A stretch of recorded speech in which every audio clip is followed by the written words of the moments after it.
ॐ सदाशिवसमारम्भां शङ्कराचार्यमध्यमाम् अस्मदाचार्यपर्यन्तां वन्दे गुरुपरम्परां दयाकरं दयाकारं दान्तं धर्मप्रवर्तकं प्रणमामि दयानन्दं मदाचार्यवरं परम् ॐ सहना भवतु सहनौ भुनक्तु सह वीर्यं करवावहै तेजस्विनावधीतमस्तु मा विद्विषावहै। ॐ शान्ति शान्ति शान्तिः। ॐ नारायणः परो व्यक्तात् अण्डमव्यक्तसम्भवम् अण्डस्यान्तस्त्विमे लोकाः सप्तद्वीपा च मेदिनी।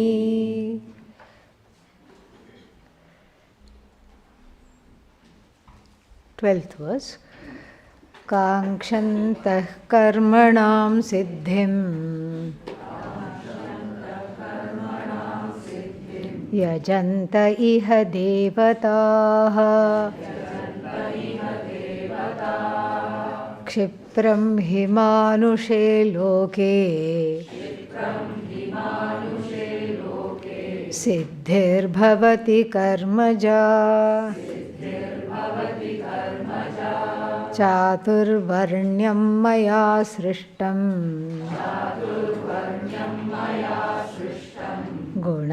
गुणकर्मविभागशः तस्य कर्तारमपि मां विद्यकर्तारमव्ययम्। न मां कर्माणि लिम्पन्ति न मे कर्मफले स्पृहा इति मां योऽभिजानाति कर्मभिः स न बध्यते।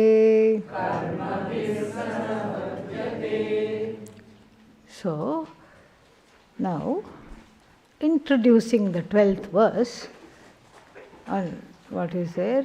12th verse, right? Yeah, introducing the 12th verse, there is a little bit of a bhashya there, because what did we introducing not the 12th verse, which verse are we on? Yeah, 12th verse, correct. Yeah, I was on the wrong page. Yeah, so introducing the 12th verse, there is a little bit of a bhashya.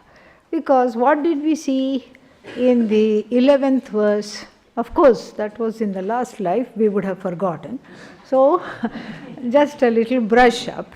And what was that? Ye yatha mam prapadyante tams tathaiva bhajami aham.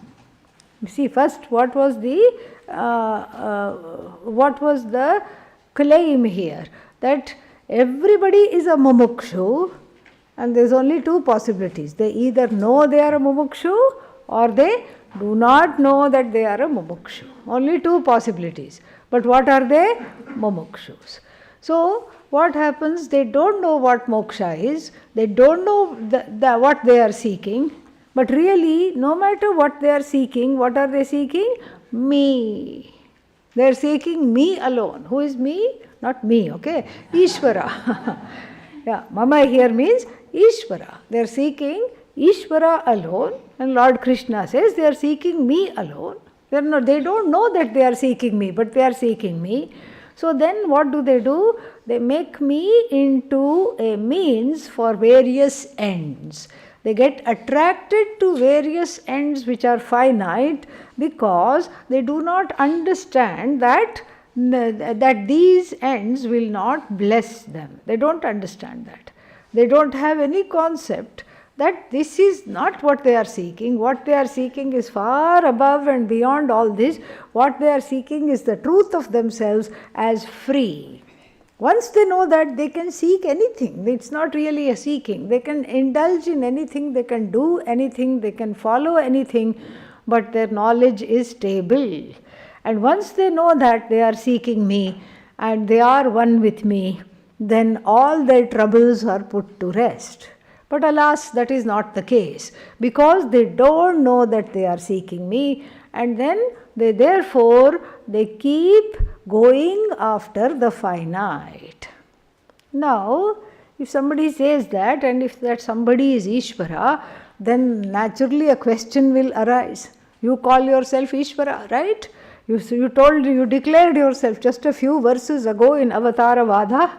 You said, Paritranaya sadhunam, etc., etc., sambhavami yuge yuge, divyam janma me, karma me. All these things you told us. You gave us a big lecture on how you are Bhagavan, and you also told us you are all knowledge without an antahkarana. And if there is no antahkarana, what else is not there? Ragadvesha. Very good. Ragadveshas are not there. So why can't you fix this situation? Oh Lord, you have to fix this. And you are happily telling, oh, they are asking for things and I am blessing them however they are asking. Make them ask for moksha. What are you doing? Eating bananas in your spare time? Yeah, what are you doing? Why can't you turn everyone into a jignasu? Who is a jignasu? Seeker of? Yeah, seeker of knowledge. Yeah. So you can turn with for you everything is magic. You see, the person who made themselves a body based on siphoning off other people's good karma, you can't do this small thing and make the whole world into mumukshus and jignasus. What's wrong with you? You say, or you proclaim yourself as Ishvara, and yet you say, oh, however they pray to me, I grant their small, what is that called? Prayers. I grant their small wishes and keep them small. Why are you doing this? You should be able to fix this situation right now. This is a thought that can come after studying the 11th verse. Whatever they asked for, and then what they asked for were divided into 4 categories. Were it not? Was it not? What were the categories? So, what are the categories? First, people who are asking for things. And I propitiate them, I bless them by giving the things they ask for, provided it's in keeping with their karma. Second kind of people are asking for me. They are not asking for things via me. They are asking for me. And I bless them by dragging them and putting them in front of the teacher. So they can understand that the truth of them is really the truth of me. They can understand that when they know me, what they know is themselves, as non-separate from me. And the third kind are already jignasus. They are already studying, and they are already given up a lot of these penchant proclivity for catching hold of the finite. What do I do to them? I give them moksha. I give them moksha. I show them that they are free. And then finally, there is one category which does not belong in this trajectory of these 3. What are they? Arthas. Yeah, read the Bhashya. Arthas. Arthas means the forever victimized and afflicted feeling ones. They are not forever victimized. They have a chip on their shoulders. They feel victimized. You give them, everything in the whole world. They will find fault. Yeah, but this happened to me. Yeah. Everything you give them. But somehow something is lacking, something is missing. Not only something is lacking and missing, it's your fault that something is lacking and missing. This is the forever victimized people, and also that is one category, and also people who are constantly overwhelmed. Because whatever they do does not translate into the result that they want. Why? Because karma, prarabdha, simple. It does not translate into the result that they want. So either they become despondent and hopeless, or they become frustrated and afflicted and overwhelmed. So they keep saying, Trahimam, Pahimam, help me, save me, redeem me. And then they also, what do? Arti Haranena. I bless them by taking care of their afflictions. At least for one day, at least for a few minutes, I give them a certain relief. So this is how what was said. Now, what is the best Purushartha? Moksha. Then why don't you make everyone follow moksha? And this question is answered in the Bhashya. So, let us see the Bhashya connecting 11 and 12. Yadi tava ishvarasya ragadi dosha abhavat sarva pranishu anujigrikshayam tulyayam sarva phala pradana samarthe cha tvai sati vasudevah sarvam iti jnanena eva mumukshavaha santah kasmat tvam eva sarve na pratipadyante iti shrunu karanam. So, the reason, what is the reason why everybody is not a mumukshu? So, he says, yadi, if, tava, for you, ishvarasya, tava means who? Ishvara, Lord Krishna here. So, for you, O Lord, ragadveshadi abhavat, because of the absence of what? Raga and dvesha. Because of the absence of raga and dvesha, ragadveshadi abhavat, and then what else? Sarva pranishu anujigrikshayam tulyayam sati. So, two other conditions are given. So, one condition, Ishvara is free of ragadveshas. This being the case, anujighriksha, this is a very interesting word, jighriksha grahitum ichha. The desire to grasp is called jighriksha, but then when you put the prefix anu, it changes to blessing. Like anugraha. Anugraha, so the desire to give anugraha is called anujighriksha. Understood? Yes? No? Okay. So, so this is anujighriksha means the desire to bless. So, sarva pranishu. So what is the first qualification of Ishvara? No raga dvesha. Understood? Yes.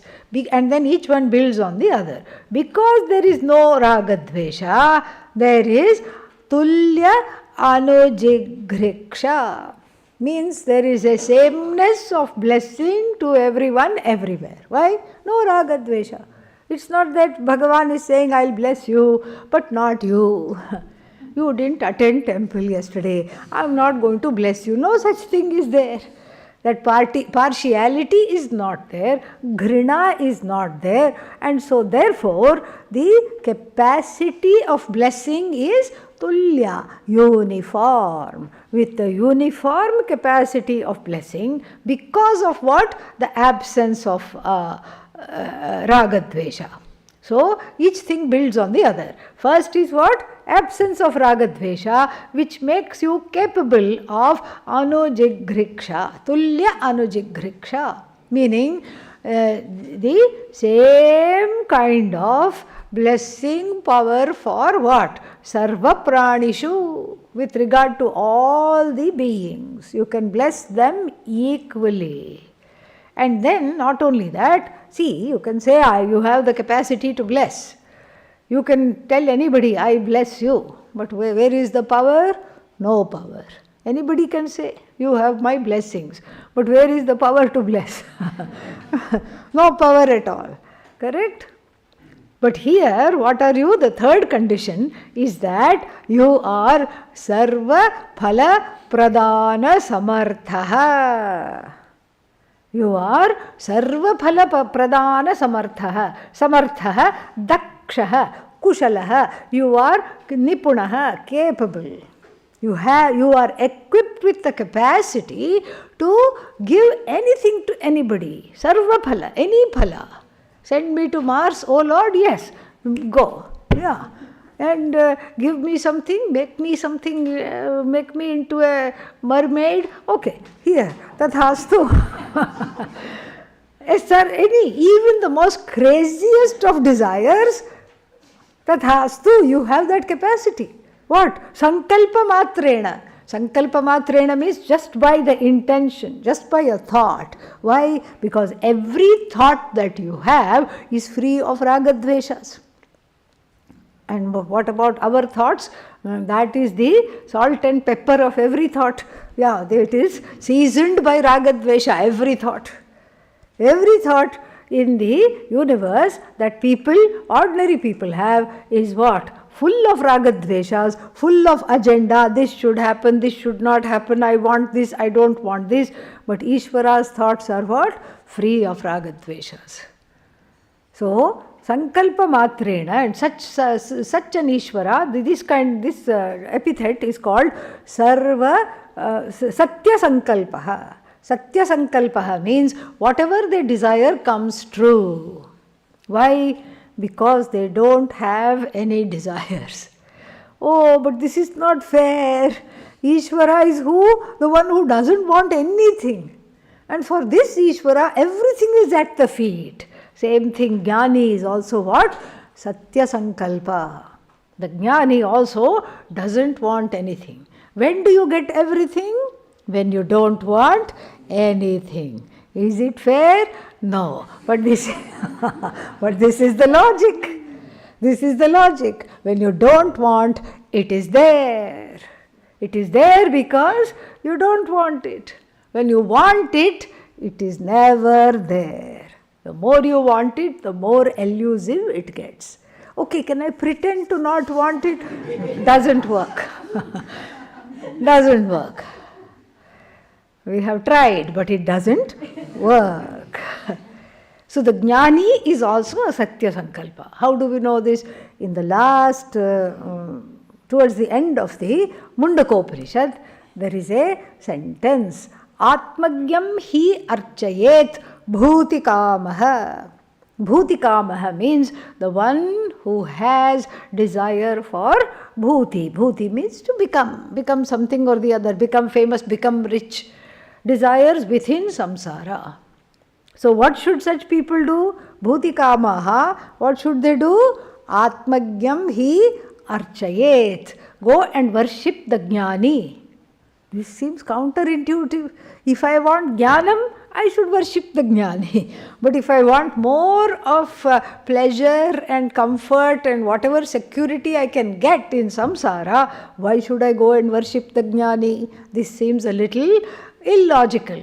But when we look deeply, we see that the Jnani is not interested in what you are interested. So there is no competition there. The Jnani is not even interested in the things that you are not interested in. The Jnani, in fact, has no such desire for things in the world.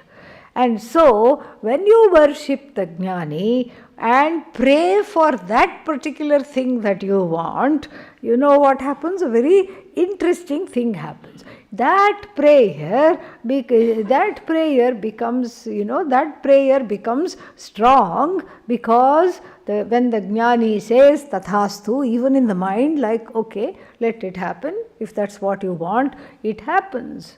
Why? Because the Jnani is Ishvara-esque. Like even Ishvara, without ragadveshas, has the capacity to bless. Just by sankalpa, the Jnani also has the same capacity because the Jnani also is free of what? Ragadvesha. Same thing, same rule everywhere. Jiva free of ragadvesha is who? Ishvara. And that is who is called a Jnani. So if Ishvara has the samarthya, sarva phala pradana, of giving every kind of fruit to anyone, anywhere, then the Jnani also has the same. Because the Jnani doesn't want anything, your want makes this becomes true because it becomes a prayer that goes straight to Ishvara, because the Jnani is non-separate from Bhagavan. And so, this being the case, now we are talking of Ishvara here, and if Ishvara has these three conditions, Sarvaphala Pradana Samarthyam Asti Ishvarasya, and then what else? Ragadvesha Abhavaha Asti, and then what else? Sarva Pranishu Anujigriksha Tulya Asti. So these three conditions being there, when they are there, Tvai Sati in you, then what? Vasudevah sarvam iti jnanena eva mumukshavaha santaha.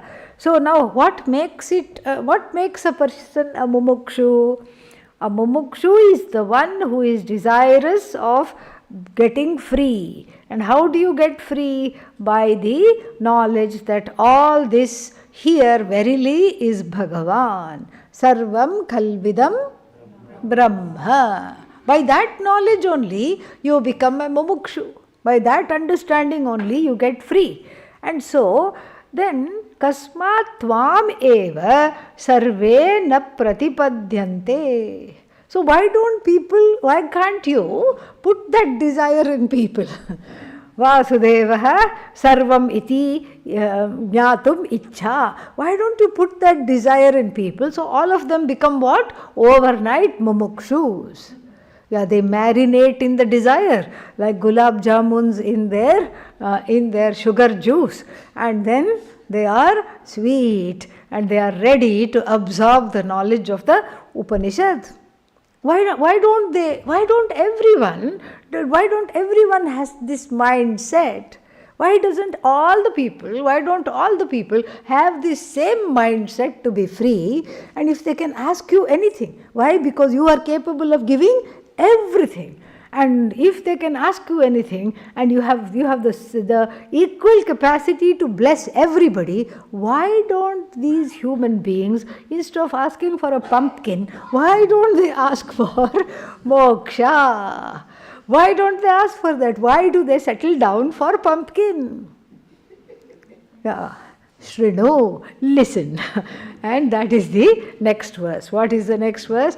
Kankshantaha. Kankshantaha means desiring. Desiring what? Karmanam siddhim kankshantaha. So desiring the nishpatti. Nishpatti means the accomplishment of their karma. So they are not invoking me for anything else except for the fulfillment of whatever that karma is. They are karma phala holics. They are addicted to karma phala. So they are doing the karma, even the karma of prayer. Not only laukika karma, but vaidika karma. The religious karma also they are doing for what sake? Karma phala. Laukika karma they are doing for the sake of karma phala. They are completely oriented towards the fruit of action. They are not interested in anything else. And so with a view for that particular fruit of action, and moksha is not a fruit of action. Why? Because it is already gained. It is your swarupa. Vasudevaha idam sarvam. Idam sarvam includes me or not? Yes, it includes myself also. So the Isha Vasyam idam sarvam, all this they don't understand, neither are they interested in. They have got tunnel vision, like a horse. They put, what are they called? These blinkers or blinders, so that they don't see here and get spooked by the traffic. They don't get scared. So then these blinkers are kept. And so like that, the jiva has tunnel vision. Only goes here, does not even have a vista of what all is possible. At least if the blinkers were gone, you could see this one is beating up somebody here, that one is sitting and crying always, a third one is going about doing the same thing, expecting a different outcome. like this they would see around them, but they are not learning from either their own experiences or they are not learning from other people's experiences around them either. And therefore what? They just want that, whatever they want. And then what happens? They are totally focused on that to the exclusion of everything else, and they only make an application. You see, I can't go against the applications. Whatever you apply, I supply. Yeah. So you apply for a little bit of a better situation. And I say tathastu because that's all you're capable of seeing. And I hope that in time, after getting that better situation, your vision is also a little more free, but that may or may not happen because I am what? Free of raga dveshas. I don't even have the raga that all the praja, all the people should be what? Mumukshus now, become a mumukshu now, become a jnani now. I don't have that.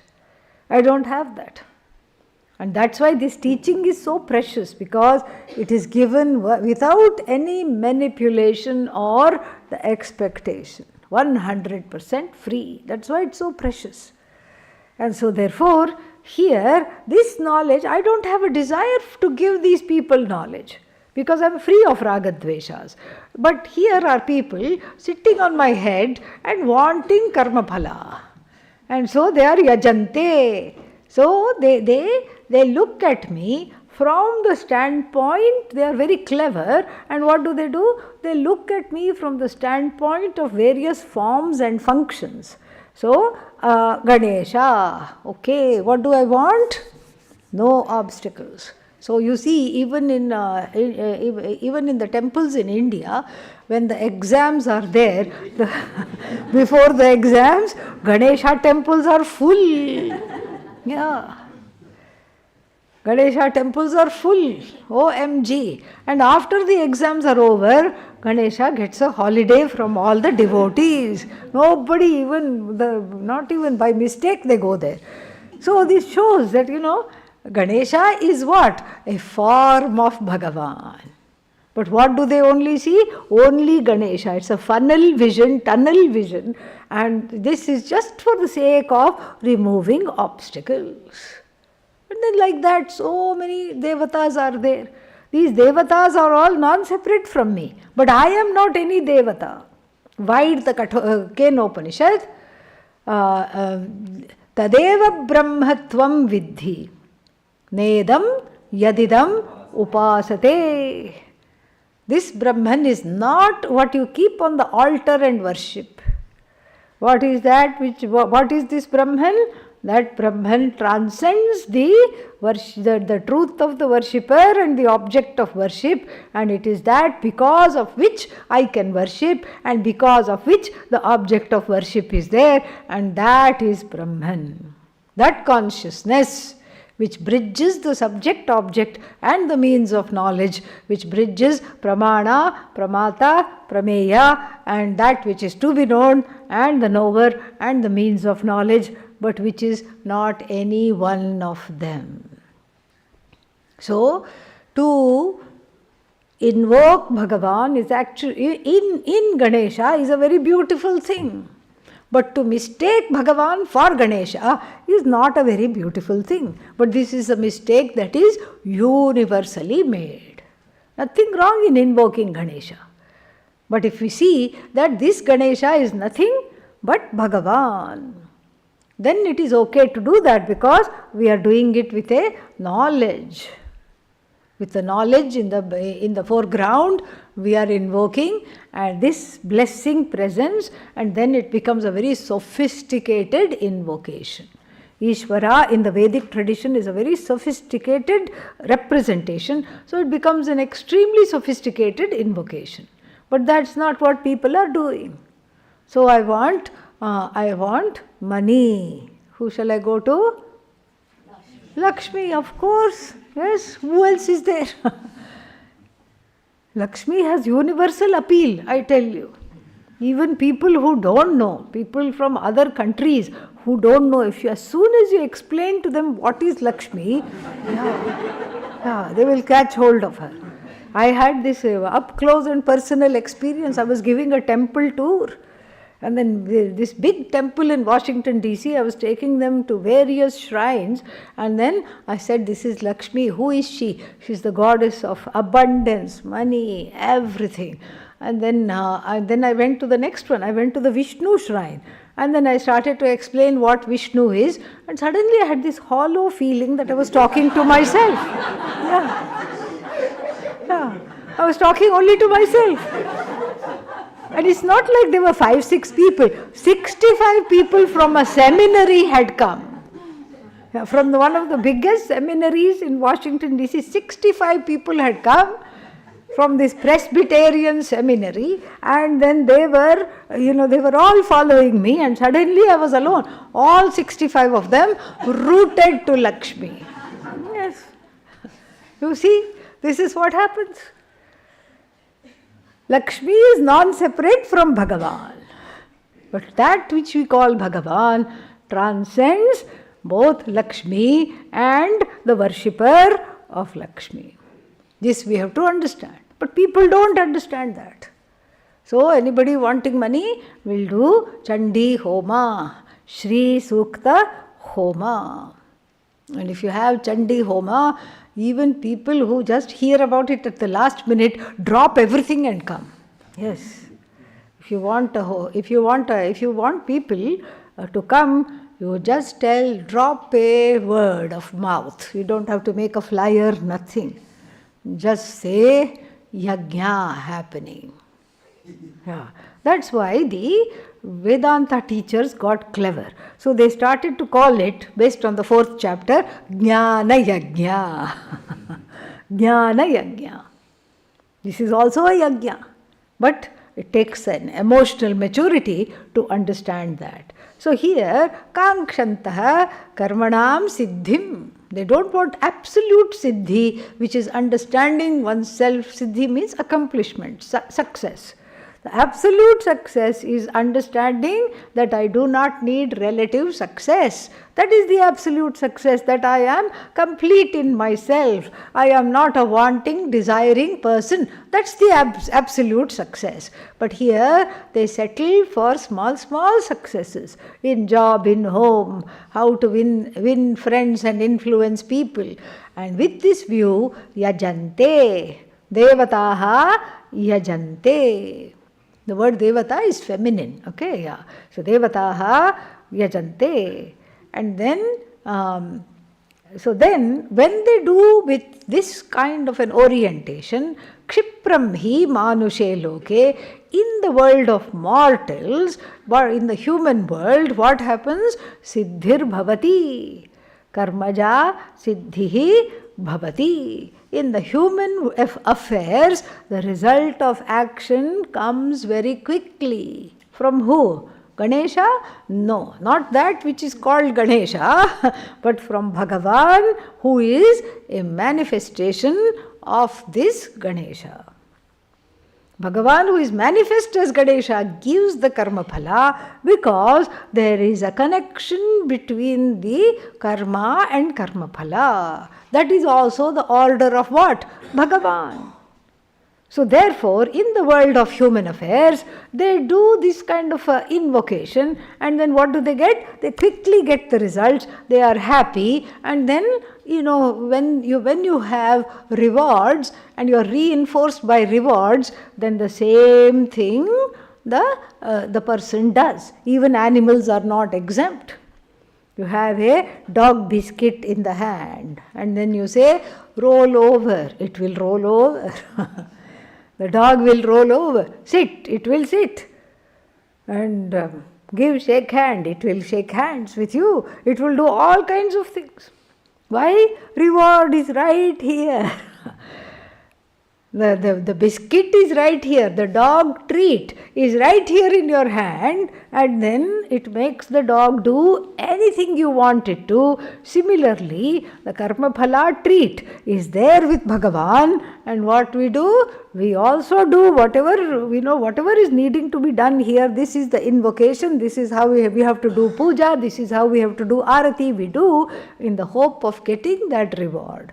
And when that reward is gained, then it's a further reinforcement to keep doing the same thing over and over again. In the case of the dog, it is rolling over and over again. In the case of the human being, it is invoking these devatas and thinking that it is Bhagavan. Okay, so if this much is understood, let us look at the very beautiful Bhashya. So, Kankshantah, Abhipsantah, Ipsa means desire, Abhipsantah. So, Abhitah, Ipsantah, so the ones who are desiring all kinds of things. Karmanam Siddhim, Phalanishpattim means the result of action. Prarthayantah means yajante. Phalanishpattim prarthayantah yajante, with a view to getting the karma phala or praying. Iha means manushe loke, in this world of where human beings are there. Why is this constantly specified? Because human beings are a complex lot. Devaloka very easy to administer. All they do is go to concerts, they go music and they go to dance. It's okay. You don't even have to worry about them feeling sad and all these things. But all those other lokas are easy, and here itself is a complex situation because of the mix-up of papa and punya together, and also the free will. So who do they invoke? The devatas, Indra, Agni, Adyaha. Indra, Agni, Adyaha. And then because they want fruit of karma. And then here a very beautiful quotation is given from Brihadaranyaka Upanishad. You can look it up, 1.4.10 it is there. Atha yaha anyam devatam upaste anyah asau anyah aham asmi iti nasaveda yatha pashurevam saha devanam. I hadn't read this fully, the implications of fully, before I gave the example of dog treat, and but it is very pertinent here. So, yaha, the one who, atha, now the one who worships what? Anyam devatam. Anyam devatam must not be taken to say another god. There is no other god. What other god is there? All there is God. There is only God. There is no other God, this God, that God. But we have to understand, other God here means what? Taking the incarnation of a particular manifestation to be the whole. Taking the manifestation to be the whole without understanding that wholeness. If you really understand who Ganesha is and invoke Ganesha, there is no problem. Invoke Ganesha as a manifestation of Bhagavan, no problem. But if you think Bhagavan is nothing other than this particular, what is that called? Deity, not even deity, icon made of wood, made of stone, made of marble. Marble also is a stone. So made of wood, stone or any other material. And if you say, oh, today Ganesha is looking very happy. Ganesha is always happy. That which is Ganesha is always happy. But we make the mistake, this Ganesha is happy. And then because I have done something which is not acceptable to me, I go and stand in front of Ganesha and then, oh, you look mad, you look angry. It's the same Ganesha, correct? It's an unvarying Ganesha. And that's why in 1995, everybody got excited because Ganesha started to drink milk everywhere, all over the world. Yes. Everybody was old enough to understand that. They were all just thrilled. Oh, Ganesha is drinking milk from me. Thankfully, that phenomenon stopped after a little while. So, whatever blessing comes from Ganesha is not Ganesha in that particular localized Devata, but it is Bhagavan in the form of the Devata. They don't understand. And so those who worship in that way, thinking what? Upaste, thinking thinking what? Anyaha asau, anyaha aham asmi. Anyaha asau, this is different from me. That's why, oh Lord, you look angry. Here, take some naivedya, pranaya swaha. And I am different, you are different. I am fallen and you are savior. I am helpless and you are the one going to pick me out of the morass of samsara. This way, that anyata is there in what? Bhakti. This is Anya Bhakti. This is something which is right from the beginning, from 4th chapter onwards. The khandanam of that, the critique of that is done in the entire Bhagavad Gita. Again and again, the critique of that is done. And Panoli here, the commentator, will give us some verses also. I think it already went in the previous page. Yopi anya devata bhaktaha yajante mam, it's there, 9th verse, 9th chapter 23rd verse, 9th chapter 24th verse, aham hi sarva yajnanam bhokta cha prabhureva cha. So all this talks about how all these various quote unquote gods are all me. They are not separate from me. And who am I? Not separate from you. And if you have still the penchant of worshipping something separately, making this is for this is for that, that is for this, then the Brihadaranyaka Upanishad says what? Such a person is, where is that quote? Yeah, here. Such a person is yatha pashurevam saha. They are like animals. Animals to what? Human beings. So the animal is like what? It just does. It's like, here is a biscuit. Ooh, yes. What do you want me to do? Stand on 2 legs and go round. Okay. This dog, this Pomeranian, it's just fur and bark. That's all it is. It's a bunch of fur and a bark. That's all it does. So it can dance, really. It goes on 2 feet and goes around. It does pradakshina of itself because you have dog biscuit. So just like it is to you, similarly you are to Bhagavan. That's exactly how it is. You will do tricks for the treat. Whatever treat you want, you will do tricks. And then you will read the first portion of the Veda where the trick, each trick you have to do for the appropriate treat is given. Yeah. The second portion of the Veda is retreat from all treats. Okay, that is where we have to go. So, now, the very nice quote, I like this, yeah. So, Tesham hi bhinna devata yajinam. So, Tesham means for them. Who is this them? Bhinna devata yajinam. Those who are worshipping various small deities, thinking it is me, thinking it is Bhagavan. For what purposes? Phalakankshina. For the purposes of phalanishpatti. Kshipram. Kshipram means quickly, very quickly. There is even a river in India called Kshipra Nadi. So, Kshipram and what? Manushe loke.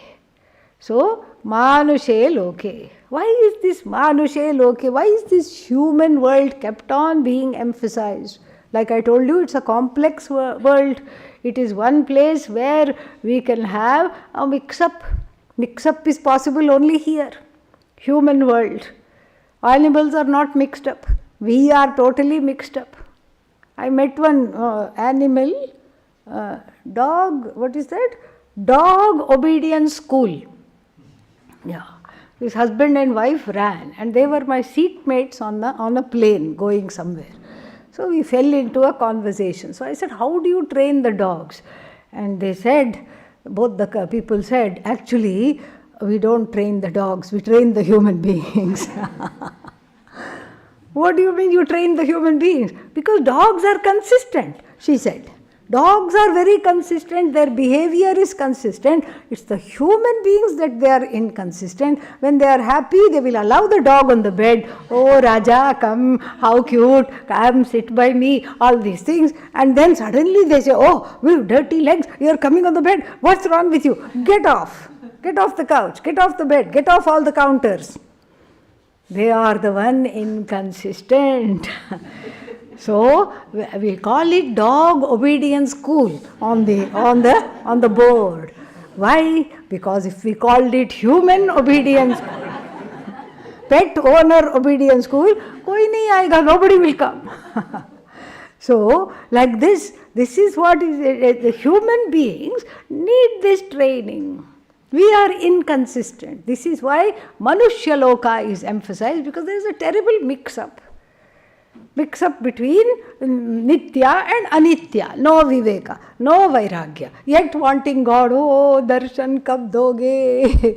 Aankh micholi mat khelo. Don't play hide and seek with me. Oh Lord, where are you? Give me darshan. And this is how we are completely bonkers, okay? We are just mad people. That is why Manushe Loke. Completely mad, bonkers. And then another reason why Manushya Loka is emphasized, because here is the only realm in the human avatara, in the human incarnation alone we can correct this state of affairs. In the Devata world, it is bhoga sharira. They are just enjoying the karma from previous times. Like Lord Yama is enjoying how he did what he calls Nachiketa Agni. 3 times he did perfectly. So he is enjoying the fruits of his labors. All the devatas are enjoying the fruits of their labors. And then in the realm of animals, there is no complex. So there is nothing to do there. And even if you drag the cat and make it sit in front of the Vedanta teacher, what will it do? Shake a leg and go away. It is not interested in this knowledge. So the problem is I, the human, centered on I, the human being, and the solution is also centered on I, the human being. So Manushe Loke eva Shastrasya adhikara. Only for in this world is Shastra adhikara. The ability to study, the ability to let go of ragadveshas, the ability to tame the kama krodha, the ability of following the first portion of the Veda as a segue to Vedanta, the ability to become a mumukshu jignasu is where? Right here in the world of human affairs alone it is there. And so Kshipram hi manushe loke iti visheshanat anyeshu api karma phala siddhim darshayati bhagavan. So, I skipped it, sorry here. So, tesham hi, go a little to the previous paragraph. Tesham hi bhinna devata yajinam phalakangshinam kshipram, that's where we had stopped. Shigram hi yasmat manushe loke. Manushya loke hi shastra adhikaraha. Here alone you are karta and bhokta together. In other incarnations, what are you? Bhokta. You are only bhokta. Maybe as a devata you are a little bit of karta, but here alone you are karta and bhokta simultaneously, being, defining oneself, being karta bhokta simultaneously, defining oneself as karta bhokta leads to sorrow of guilt, hurt and pain and all kinds of victimizations, because of which I need a reprieve, I need to come out of it. How to come out of it? Study the Shastra. Who has the adhikara to study the Shastra? Who is deserving of studying the Shastra? Human beings. If you give a dog instructions on how to do this yajna, it won't listen. It will lap up the ghee and go. That's what it will do. That's all it will do. So therefore, this human incarnation is very, very precious. First, it has free will, and it is both karta, bhokta. It puts itself under terrible misery by getting into all kind of trysts, all kinds of situations, impossible situations, and then after that, what does it do? It comes out of it unscathed by understanding its true nature. So this is why manushe loke it is there. And then another little thing the Lord says, manushe loke iti kshipram hi manushe loke iti visheshanat. By qualifying this kshipram is the qualifier. Why does it say kshipram, quickly? That means in other lokas also karma phala is given, but not as quickly. Do you understand? Yeah. So in other lokas also karma phala is given. So by the term kshipram, which is adjectival to what is that? Karma phala siddhi, which is which is qualifying this siddhi. Karmaja siddhi kshipram bhavati means anya loke api karma nishpattihi syat. In other places also karma phala is there, but here it is quickly, it is accrued. And then further, manushe loke varnashramadi karma adhikarah iti visheshah. Tesham varnashramadi adhikari karmanam phalasiddhihi kshipram bhavati karmaja karmanah jata. So here the third reason why the Manushya Loka is emphasized is because of the inherent ability of human beings to group themselves. Everywhere this grouping is there. In any society you see, there are groups. And then there will be, and then they are, some of them are powerful, some of them are powerless. You see in the feudal societies in Europe, what was the thing? The serfs and the landlords. No, they were not called landlords, they were called something else. The serfs and something else they were called. Like they were landlords, and then people who worked for them. And then there were certain other divisions. Then there are merchants, and then there are people who are friars. Friars means who give wisdom, who go from place to place.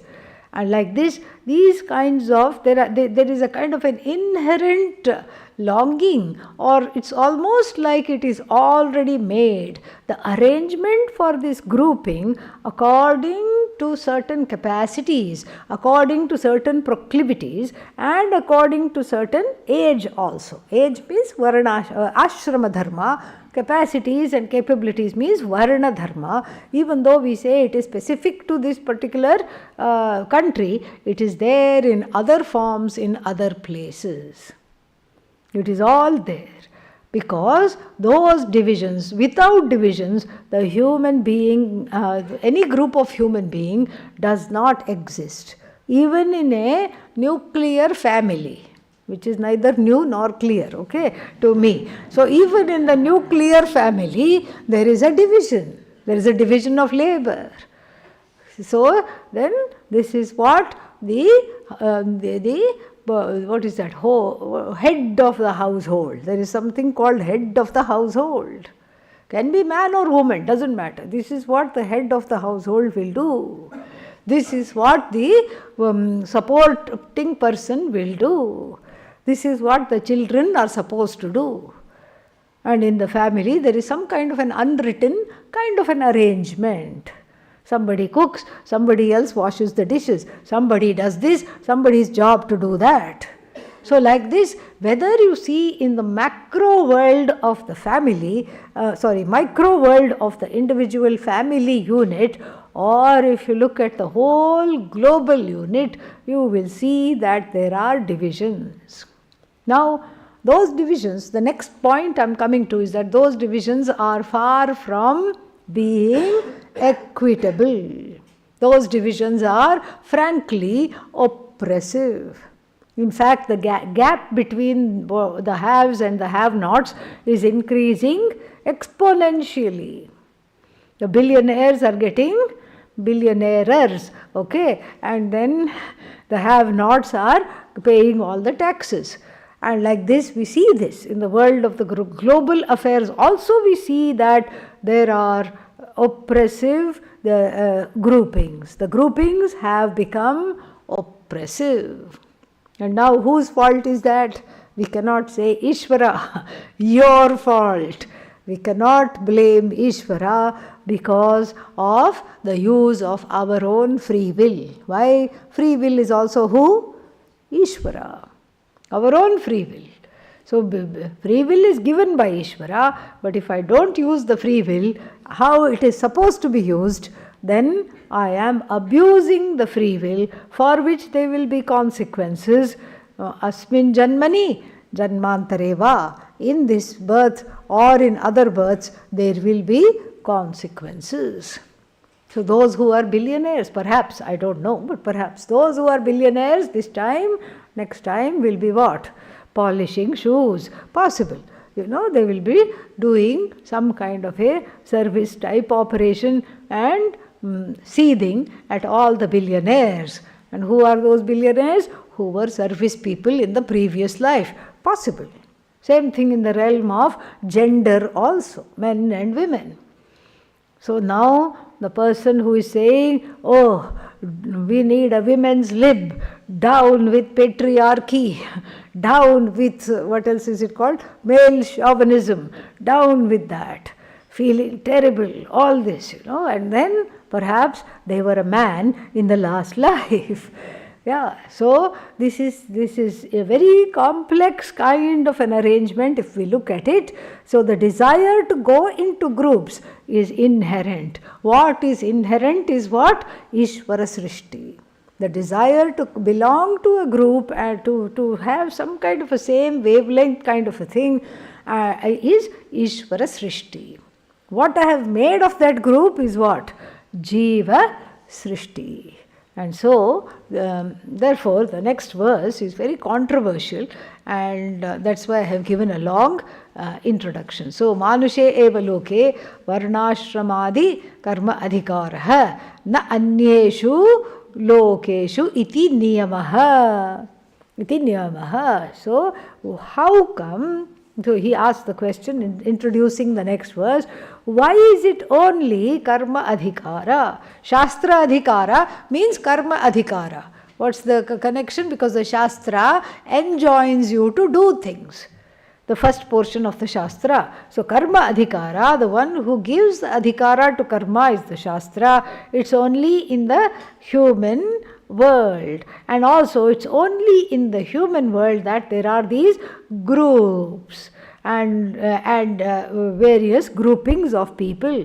Kim nimittam ayam niyamaha. So what is the rule? Why is this rule there? What is this rule here and not in other worlds? Adi Shankara wonders. Athava or varnashramadi pravibhoga upetaha manushyaha mama vartma anuvartante sarvashah iti uktam kasmat punah karanat niyamena tava eva vartma anuvartante na anyasya iti uchyante. Because earlier Bhagavan had said mama vartma anuvartante manushyaha sarvashah. They are really following me only. They are wanting me only. Whatever they are doing, they are following the road that leads to me. And then, if this was already said, then why do they, if this was said, then why do they get into groups and follow what other people in the group are also doing? Why is this group based on actions? So when we see the division of the groups, it's based on actions, the kinds of actions that people do. So why is this kind of a grouping there, and why do people fall into groups all over the world in the realm of human affairs? Why is somebody the boss and the other person the secretary? All this is talked about in the next verse. We will see that in the next class. Om Purnamadav Purnamidam Purnat Purnamudachyate Purnasya Purnamadhaya Purnamevavashishyate. Om Shanti Shanti Shanti Harihi Om.